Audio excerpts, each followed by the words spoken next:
Hello student, my self Radheshyam Sabu from Sabu classes. अब हम CBSE board paper senior secondary accountancy का set 3 discuss करने जा रहे हैं, जो 31 मार्च 2023 को हुआ है। पहले हमारे एमसीक्यू के 16 क्वेश्चंस हैं। 16 क्वेश्चंस के आंसर्स आपके सामने दिए हुए हैं एमसीक्यू वालों के। उसके बाद में क्वेश्चन नंबर 17 है। 17 में 2 क्वेश्चन है, ए और बी। फर्स्ट नंबर क्वेश्चन में उसने P&L अप्रोप्रिएशन अकाउंट पूछा है। 3 पार्टनर हैं, मोहन, सोहन और सुरेश। प्रॉफिट 2 लाख दिया हुआ है। 2 to 1 में 2 लाख को हमने डिस्ट्रीब्यूट किया।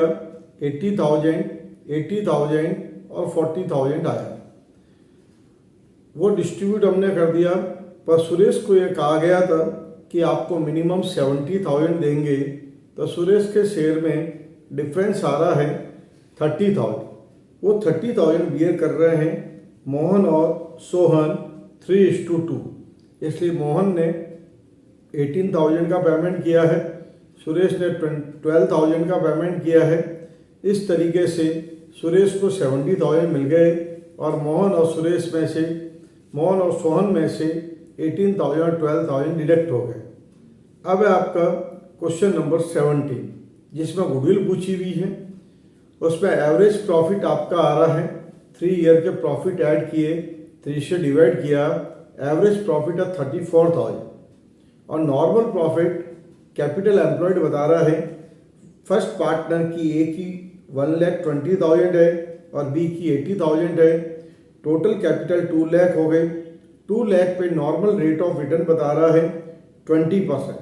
2 लाख का 20% 40,000। अब सुपर प्रॉफिट का फॉर्मूला है average profit minus normal profit. Average profit 34,000 है, नॉर्मल प्रॉफिट 40,000 है, तो सुपर प्रॉफिट नेगेटिव में आ रहा। सुपर प्रॉफिट नेगेटिव आने का मतलब है वो सुपर लॉस हो गया। और किसी भी पार्टनरशिप फर्म का सुपर प्रॉफिट पॉजिटिव की बजाय नेगेटिव आ जाता है, तो उस फर्म की गुडविल 0 मानी जाती। अब है आपका क्वेश्चन नंबर 18 में कह रहा है मीता, गीता और मोहित 3 पार्टनर हैं। इनका रेशियो है 5:3:2। ओल्ड रेशियो ये है और न्यू रेशियो इन्होंने रखा है 2:1। तो यहाँ पर मीता ने सेक्रीफाइस किया है 1/10 और गीता ने गेन किया 1/10 और मोहित ने नो सेक्रीफाइस नो गेन। तो हमारे क्वेश्चन में फर्स्ट पॉइंट में गुडविल की वैल्यू दी हुई 1,40,000। गेन करने वाली गीता है। 1,40,000 का 1/10 किया, 14,000 आया। एंट्री बन गई Geeta capital account debit to Meeta capital 14,000। फिर आपके रिवैल्यूएशन का प्रॉफिट दिया हुआ है, वो हमने ओल्ड रेशियो में 5:3:2 में उसको डिस्ट्रीब्यूट कर दिया। उसकी एंट्री हो गई revaluation account debit to Meeta capital to Geeta capital to Mohit capital. 1,20,000 को 5:3:2 में डिस्ट्रीब्यूट कर दिया, तो अमाउंट आ गया 60,000, 36,000, 24,000। फिर है हमारा क्वेश्चन नंबर 19 में 3 पार्टनर है वी, एस और ए। इनका P&L रेशियो है 2:3:1। और हमारी फर्म से सुधा रिटायर हो रही है।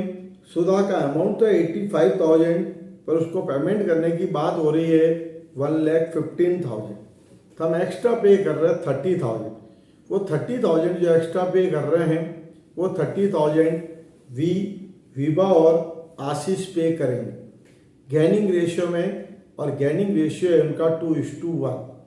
तो विभा पे करेगी 30,000 का 2/3 और आशा पे करेगी 30,000 का 1/3, तो 20,000 और 10,000। तो एंट्री बन गई V capital account debit, A capital account debit to S capital 20,000, 10,000 और 30,000। ये 3 मार्क्स का क्वेश्चन, सिर्फ एक एंट्री पास करनी थी। अब इसके बाद में क्वेश्चन नंबर है आपका 20 का ए है, जिसमें एक एसेट परचेज की जा रही है डिक्सॉन लिमिटेड से, तो एंट्री हो गई आपके asset account debit to vendor या टू डिक्सॉन लिमिटेड 1,98,000।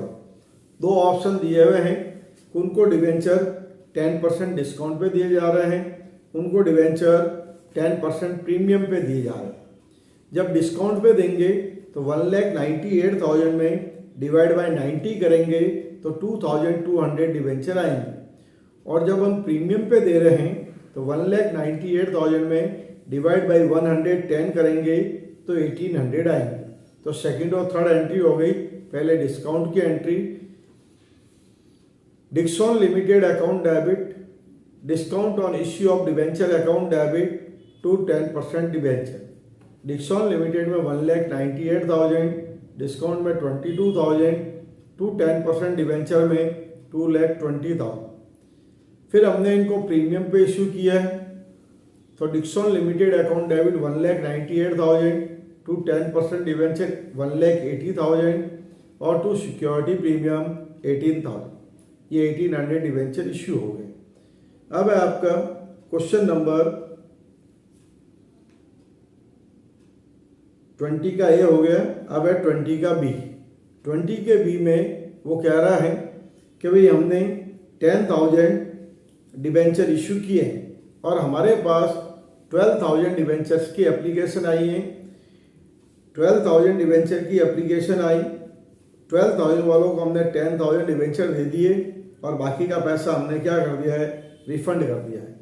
तो सबसे पहली एंट्री हो गई, क्योंकि यहाँ पर 100 वाला डिवेंचर हमने 94 में इशू किया, तो अमाउंट तो आना चाहिए था 9,40,000, जबकि हमारे पास अमाउंट पहुँचा है 12,000 डिवेंचर को हम 94 से मल्टीप्लाई करेंगे तो हमारे पास अमाउंट आया है 11,28,000। तो bank account debit to debenture application allotment 11,28,000। दूसरी एंट्री हो गई, debenture application allotment account debit, discount on issue of debenture account debit to percentage debenture और to bank. Debenture application allotment में 11,28,000, डिस्काउंट में 6 रुपीज़ का डिस्काउंट है, 10,000 debenture है, 60,000 हो गया। टू परसेंटेज डिवेंचर में 10 लाख और टू बैंक में जो 2,000 डिवेंचर का पैसा एक्स्ट्रा आया था वो हमने रिफंड कर दिया। 2,000 इंटू 94 1,88,000। अब इसके बाद में वो कह रहा है कि जो ये डिस्काउंट है इसको आपको end of the year right of करना। तो इश्यू तो हमने 1 अप्रैल को किए और डिस्काउंट राइट ऑफ होगा 31 मार्च को। क्वेश्चन में सिक्योरिटी प्रीमियम का बैलेंस दिया हुआ है 10,000, रिमेनिंग अमाउंट हम स्टेटमेंट ऑफ P&L से ले लेंगे। तो हमारी एंट्री हो गई security premium account debit, statement of P&L account debit to discount on issue of debenture 10,000, 50,000 और 60,000 रुपीज़। क्वेश्चन 21 में आपके बैलेंस शीट पूछी हुई है, जिसमें कह रहा है कंपनी की ऑथराइज कैपिटल है वो 10 लाख रुपीज़ है, 10 लाख रुपीज़ है और 1 लाख शेयर है। 1 लाख शेयर है, 10 रुपीज़ का एक शेयर है तो 10 लाख हो गया।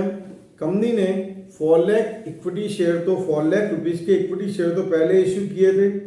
अभी प्रेजेंट में कंपनी ने 20,000 इक्विटी शेयर और इश्यू किए। 10 रुपीज़ वाला शेयर है, ऑन एप्लीकेशन 3 बता रहा है, ऑन अलॉटमेंट 3 है, ऑन फर्स्ट कॉल 2 है, ऑन फाइनल कॉल 2 है। तीन शेयर होल्डर यहाँ पे डिफॉल्टर।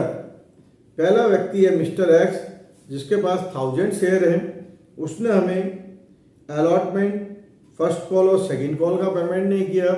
वाई, उसके पास 600 शेयर है, उसने फर्स्ट कॉल और सेकंड कॉल का पेमेंट नहीं किया। जेड, जिसके पास 400 शेयर है, उसने फाइनल कॉल का पेमेंट नहीं किया। जिन्होंने पेमेंट नहीं किया है उनकी क्या हो गई हमारे लिए calls in area. Share forfeit करने का वो कह नहीं रहा है, सिर्फ कॉल्स इन एरिया का कह रहा है। तो ऑथराइज कैपिटल तो आपकी 10 लाख आ गई। इश्यू कैपिटल में आपके 40,000 पहले थे, 20,000 अभी और इश्यू किए, total 60,000 equity share at the rate of 10 each, 6 lakh issued capital आ गई। सब्सक्राइब कैपिटल में 60,000 equity share at the rate of 10 each 6 lakh less किया हमने कॉल्स इन एरिया।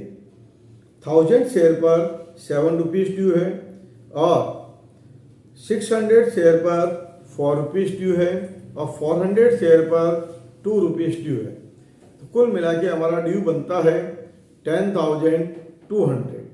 तो 6 लाख में से 10,200 लेस कर देंगे तो हमारे पास अमाउंट आएगा 5,89,800। इसे हम बैलेंस शीट के अंदर शेयर होल्डर फंड में शेयर कैपिटल के नाम से 5,89,800 शो कर देंगे। फिर है क्वेश्चन नंबर 22 के अंदर 3 पार्टनर है PQR। क्यू आपकी फर्म से, क्यू की आपके 30 जून को डेथ हो रही है और क्वेश्चन ने हमको क्यू कैपिटल अकाउंट बनाने के लिए बोला है और क्यू के एग्जीक्यूटिव को रिप्रेजेंट करने के लिए बोला है। तो सबसे पहले क्यू का बैलेंस है 2,50,000। फिर आपके क्वेश्चन में जनरल रिजर्व दिया हुआ है और क्यू का शेयर है 1/5। तो 80,000 का 1/5 लिया। फिर आपके क्वेश्चन में जनरल रिजर्व के बाद में करंट ईयर का प्रॉफिट दिया हुआ 2 लाख, लास्ट ईयर का प्रॉफिट 2 लाख है। 2 लाख का 1/5 किया, वो आया 40,000। फिर इंटरेस्ट ऑन कैपिटल देने के लिए बोल रहा है 6% पर एनम। कैपिटल है 2,50,000, 6% और 3 मंथ का 3,750। फिर वो कह रहा है करंट ईयर का प्रॉफिट कि जैसा हमने लास्ट ईयर अर्न किया था वैसे ही करंट ईयर। तो लास्ट ईयर का प्रॉफिट 2 लाख है, क्यू का शेयर 1/5 है और क्यू ने इस ईयर में वर्किंग की है 3 मंथ, तो 3/12 किया, वो शो हो गया P&L सस्पेंस के नाम से। उसके बाद में फर्म की गुडविल कह रहा है लास्ट 5 ईयर का एवरेज प्रॉफिट लेते हुए, तो लास्ट 5 ईयर का एवरेज 4 ईयर का एवरेज प्रॉफिट 2,50,000 आया, मल्टीप्लाई बाई 3 किया तो 7,50,000 फर्म की गुडविल आई। अब उसमें क्यू का शेयर है 1/5, तो 7,50,000 का 1/5 किया, 1,50,000 आया। पे करेंगे P और R इक्वल रेशियो में 1:1, तो ये लिख दिया हमने बाई P&R कैपिटल 1,50,000। और क्यू बीमार हो गया था इसलिए मेडिसिन के हिसाब से 50,000 उसने विड्रॉ किए, वो ड्राइंग के नाम से शो कर दिए और जो बैलेंस बचा वो हमने क्यू एग्जीक्यूटिव अकाउंट में ट्रांसफर कर दिया, तो 4,19,750 आए। अब इसके बाद में क्वेश्चन नंबर 23 है जिसमें डिसोल्यूशन ऑफ फर्म से रिलेटेड क्वेश्चन है।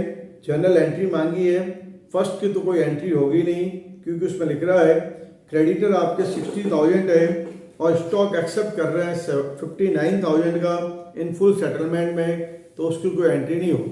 क्योंकि कोई भी एसेट के बदले में कोई भी लाइबिलिटीज टेक ओवर हो रही है, क्या कोई भी लाइबिलिटीज के बदले में एसेट टेक ओवर हो रही है, तो उसकी हम कोई एंट्री पास नहीं करते।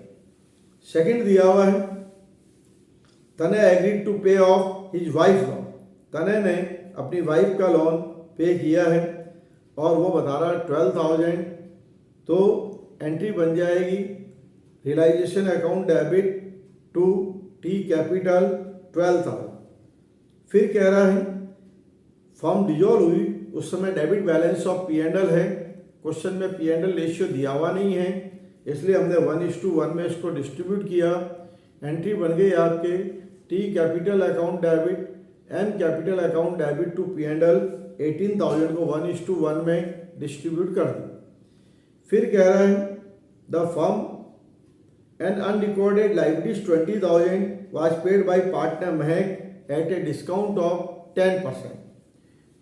20,000 की अनरिकॉर्डेड लाइबिलिटीज है, 10% डिस्काउंट पे यानी 18,000 का पेमेंट कर रही है महक। एंट्री हो गई realisation account debit to M capital 18,000। फिर कह रहा है तने का लोन है 4,000 was paid through a check.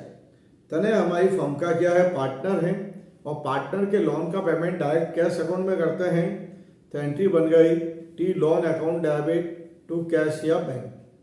फिर कह रहा है डिसोल्यूशन का एक्सपेंसेज है और वो पे किसने किया महक ने, इसलिए एंट्री बन गई realisation account debit to M capital और अमाउंट आ जाएगा आपका 11,000।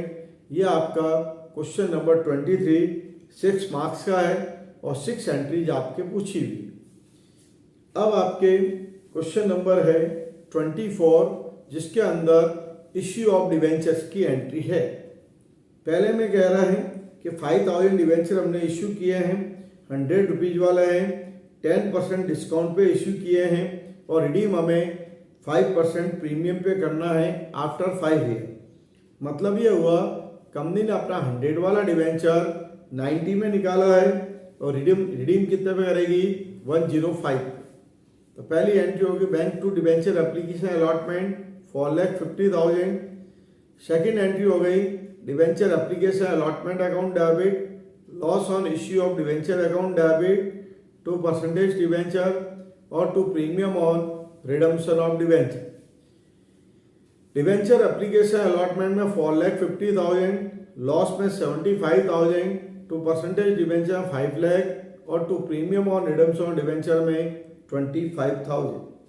नेक्स्ट कह रहा है कि हमने 30,000 डिवेंचर इश्यू किए हैं, 100 वाले 105 में किए हैं और रिडीम हम एट पार पे करेंगे। मतलब 100 वाला 105 में किया है तो पहली एंट्री एप्लीकेशन रिसीव की हो गई 31,50,000 bank account debit to debenture application allot और दूसरी हो गई debenture application allotment account debit to 12% debenture और to security premium.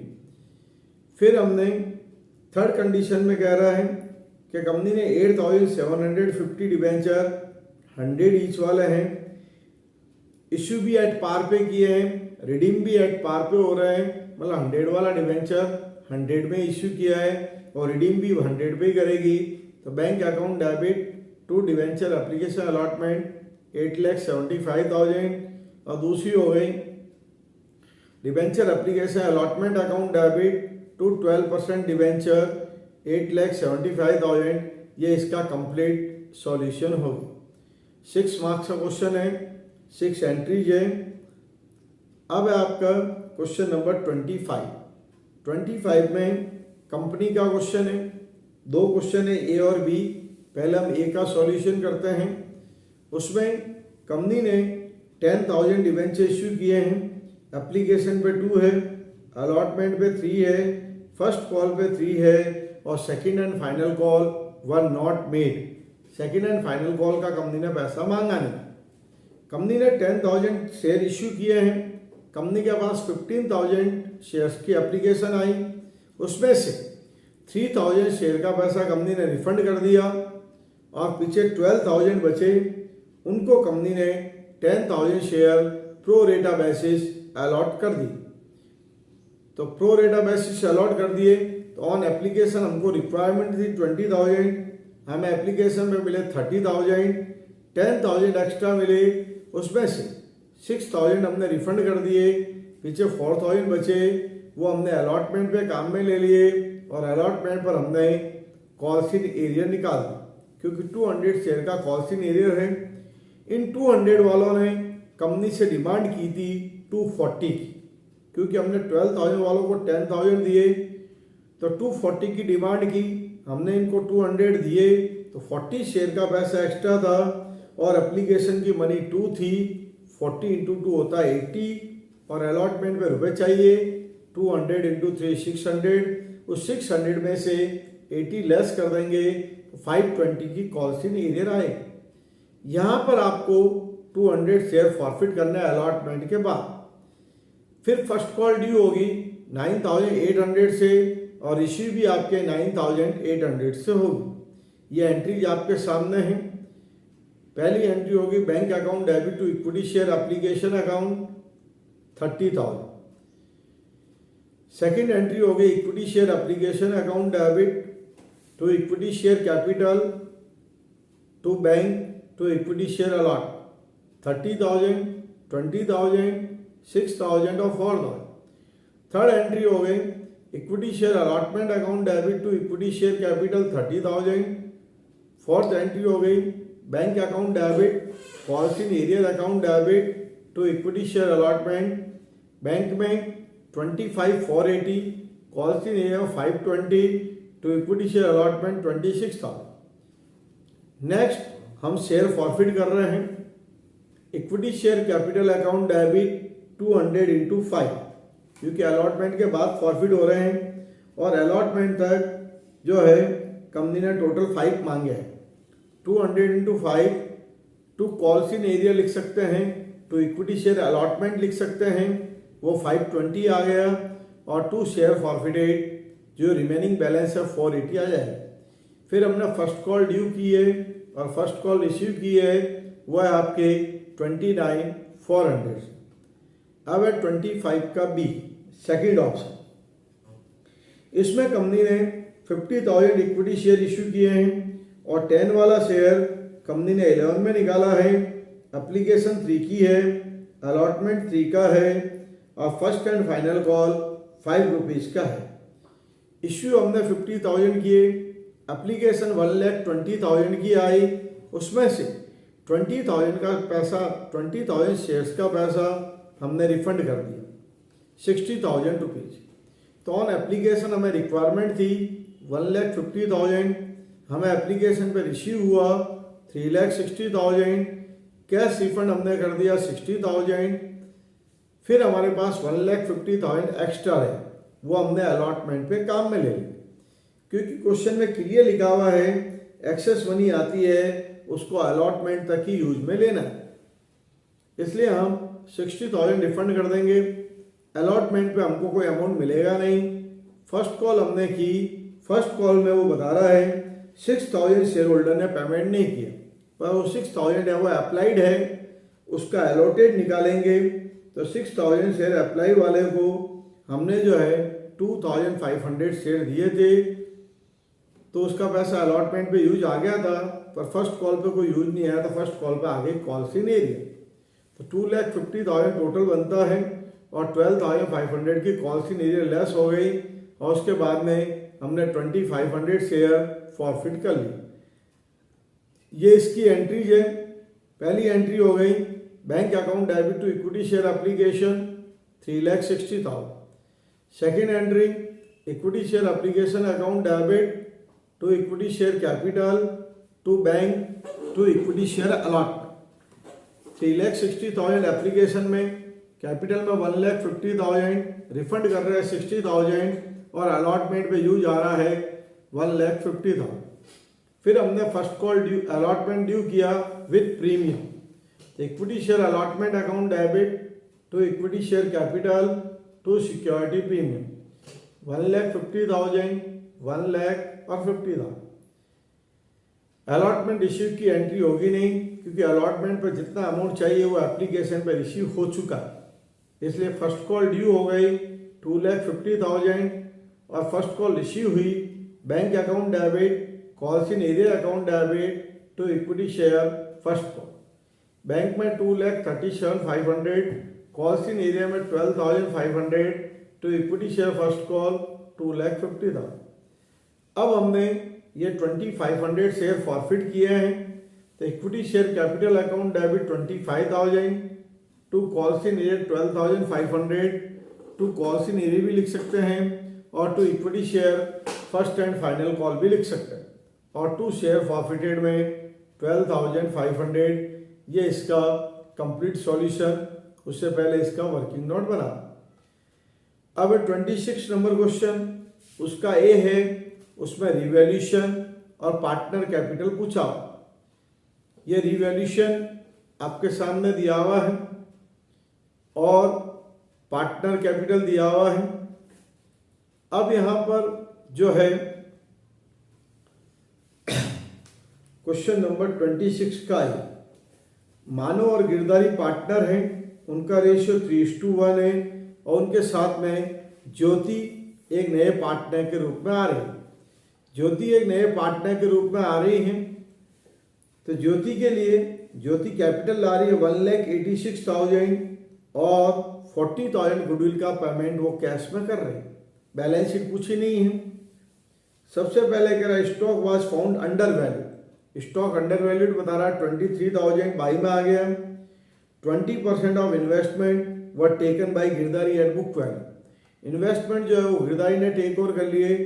Book value पे, बुक वैल्यू 1,10,000 है, उसका 20% ये 22,000 में टेक ओवर कर लिए बुक वैल्यू। फिर कह रहा है वर्कमैन कंपनसेशन के लिए क्लेम बता रहा है 70,000, जबकि हमारे पहले से बना हुआ है 60,000, तो 10,000 हमने और बना दिया, ये आ गया वर्कमैन कंपनसेशन क्लेम 10,000। फिर कह रहा creditor which was not likely to be claim, ये क्रेडिटर अब क्लेम नहीं करेंगे, मतलब इनको राइट ऑफ करना है, तो आ गया बाई क्रेडिटर 27,000, ये अमाउंट बन गया 50,000, उसमें से 10,000 हमने लेस कर दिए, तो हमारे पास 40,000 का रिवैल्यूएशन का प्रॉफिट आ गया। वो प्रॉफिट हमने यहाँ पर शो कर दिया पार्टनर कैपिटल में। तो सबसे पहले by balance BD, new partner लाया वो बाई कैश। फिर आ गया आपका बाई गुडविल, गुडविल जो है वो 30,000 और 10,000 3:1 में डिस्ट्रीब्यूट हो गई, और रिवैल्यूएशन का प्रॉफिट भी 30,000 और 10,000।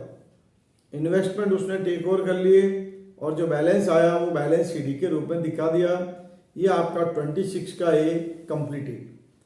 अब आए 26 के बी में। 26 के बी में क्या हो रहा है, पार्टनर रिटायर हो रहा है, रिटायर हो रहा है, रिधिमा रिटायर हो रही है। रिवैल्यूएशन में एक ही आइटम है कि बिल्डिंग की वैल्यू बता रहा है 6,20,000, और बिल्डिंग की बैलेंस शीट में वैल्यू दी हुई है 5 लाख रुपये। 1,20,000 से बिल्डिंग की वैल्यू इंक्रीज हो गई, और वो 120 का प्रॉफिट राधिका, रिधिमा और रूपांशी में 352 में हमने डिस्ट्रीब्यूट कर दिया। अब पार्टनर कैपिटल में सबसे पहले आ गया आपका बाई बैलेंस बीडी, जो बैलेंस दिया गया है वो शो हो जाएगा। उसके बाद में आपके क्वेश्चन में जनरल रिजर्व है वो 352 में डिस्ट्रीब्यूट कर दिया। फिर वो कह रहा है फर्म की गुडविल 3 लाख बता रहा है, उसमें रिधिमा का शेयर है 5/10, तो रिधिमा की गुडविल बन गई आपके 1,50,000, और उसके लिए राधिका और रूपांशी दोनों पे करेंगे 90,000 और 60,000। ये हो गया बाई राधिका और बाई रूपांशी कैपिटल रिधिमा में अमाउंट, और टू रिधिमा कैपिटल राधिका और रूपांशी में अमाउंट शो हो गया। उसके बाद में क्वेश्चन कह रहा है फर्म की टोटल कैपिटल 5 लाख रहेगी, और उसको उनके न्यू रेशियो में 3:2 में डिस्ट्रीब्यूट करना है। तो 5 लाख को 3:2 में डिस्ट्रीब्यूट कर दिया, 3 लाख और 2 लाख आ गया। रिधिमा का जो भी अमाउंट बनता है वो लोन अकाउंट में डाल दिया, और राधिका और रूपांशी में जो डिफरेंस आ रहा है वो हमने करंट अकाउंट से एडजस्ट किया है। तो बाई करंट अकाउंट राधिका का आ रहा 42,000, और रिधिमा का रूपांशी का आ रहा है 1,28,000। अब इसके बाद में 27, 28, 29 और 30 4 क्वेश्चन है। ये एमसीक्यू वाले क्वेश्चन है, एमसीक्यू के आंसर आपके सामने शो हो रहे हैं। फिर आपके क्वेश्चन नंबर 31, उसमें मेजर हेड और सब हेड बताना है। तो मेजर हेड 3 पॉइंट है, और एक मार्क्स के तीनों पॉइंट है। Income received in advance, honoured income हो गई, करंट लाइबिलिटीज में other current liability, computer software, non current asset, intangible asset. Balance of share forfeited, ये आपके शेयर होल्डर फंड में ऐड इन शेयर कैपिटल में इसको ऐड किया जाता है शेयर फॉरफिटेड को। अब आपके क्वेश्चन नंबर 33 है। 33 में ए में 2 पूछे हुए हैं और बी में इंक्रीज डिक्रीज पूछा। तो 33 का ए है, जिसमें वो कह रहा है कि करंट एसेट 8 लाख है, क्विक रेशियो 1.5:1 है, और करंट रेशियो 2:1 है। तो करंट एसेट में से लिक्विड एसेट घटाते हैं तो डिफरेंस आता है 0.5, क्योंकि हमने करंट लायबिलिटीज को x माना, लिक्विड एसेट को 1.5x और करंट एसेट को 2x। 2x में से 1.5x लेस किया, 0.5x आ गया, वो इन्वेंट्री हो गई। करंट एसेट 8 लाख है, वो 2x के बराबर, तो x की वैल्यू 4 लाख आ गई, हमें 0.5 की वैल्यू चाहिए, तो इन्वेंट्री आई 2 लाख। क्वेश्चन कह रहा है inventory turnover ratio 6 time. 2 lakh को हमने 6 से मल्टीप्लाई किया 12 लाख आ गया और रेट ऑफ जीपी बता रहा है 25% ऑन कॉस्ट। तो 25 ऑन कॉस्ट, तो 12 लाख हमारी cost of revenue from operation या कॉस्ट ऑफ गुड्स सोल्ड है, उसमें प्रॉफिट ऐड किया 25% ऑन कॉस्ट, 12 लाख का 25% 3 लाख, रेवेन्यू फ्रॉम ऑपरेशन आ गया 15 लाख। नेक्स्ट पूछा हुआ है कि कंपनी का ऑपरेटिंग रेशियो है 60%। कंपनी ने 20,000 का माल परचेज किया है, इससे इंक्रीज डिक्रीज या नो चेंज। तो 20,000 का गुड्स परचेज किया तो गुड्स तो इंक्रीज हुआ है, परचेज करने से आपका as a debit side increase हुई है, वैसे ही क्लोजिंग स्टॉक 20,000 शो हो जाएगा, तो इसका आंसर होगा नो चेंज। अब इसके बाद में है अगला क्वेश्चन, इसके चॉइस में दिया हुआ सेकंड नंबर बी, डेब्ट इक्विटी रेशियो, वो 2:1 बता रहा है। तो 2:1 में वैल्यू तो अगले ने दी नहीं, तो हमने 1 की वैल्यू मान ली 10 लाख और 2 की वैल्यू मान ली 20 लाख, यह बन गया आपका 2:1।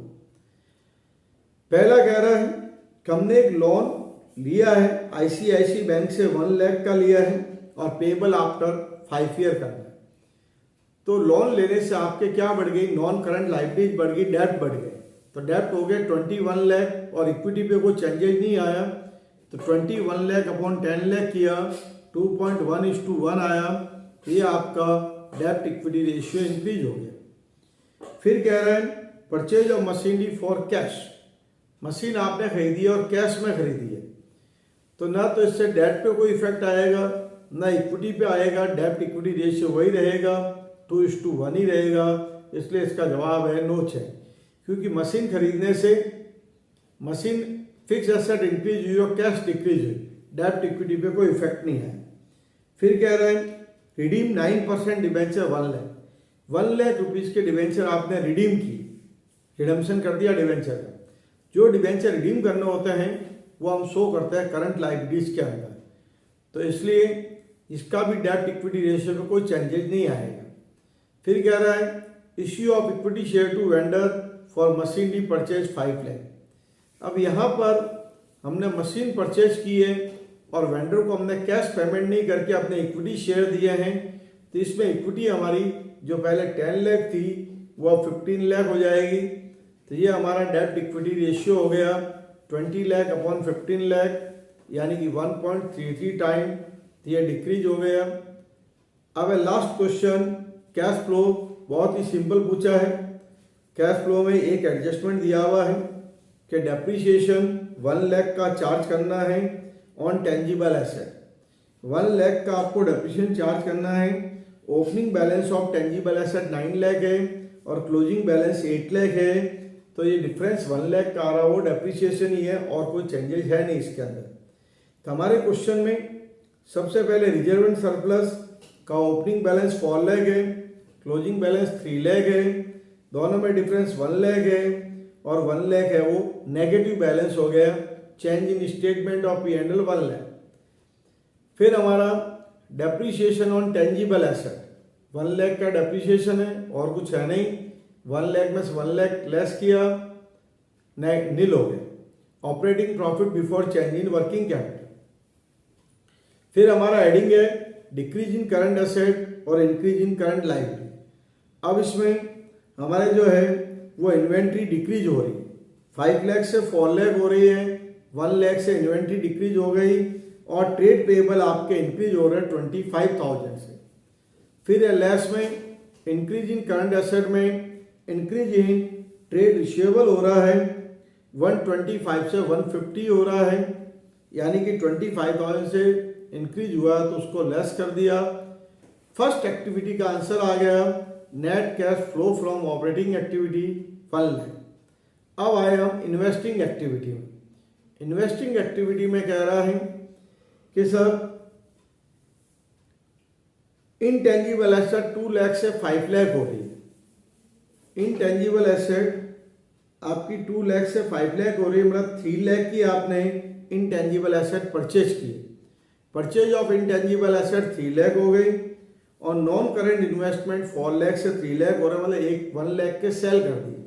तो sale of non current investment 1 lakh और purchase of intangible asset 3 lakh, तो रिजल्ट आया हमारे पास 2 लाख नेगेटिव, वो कहलाएगा net cash used in investing activity. अगला है cash flow from financing activity.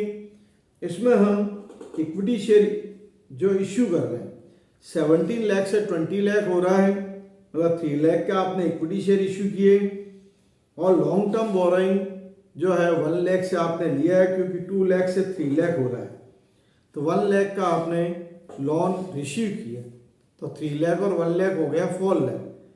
ये 4 लाख जो आया वो हो गया net cash flow from financing activity 4 lakh. तो operating activity 1 lakh positive, investing activity 2 lakh negative, और फाइनेंसिंग एक्टिविटी 4 लाख पॉजिटिव।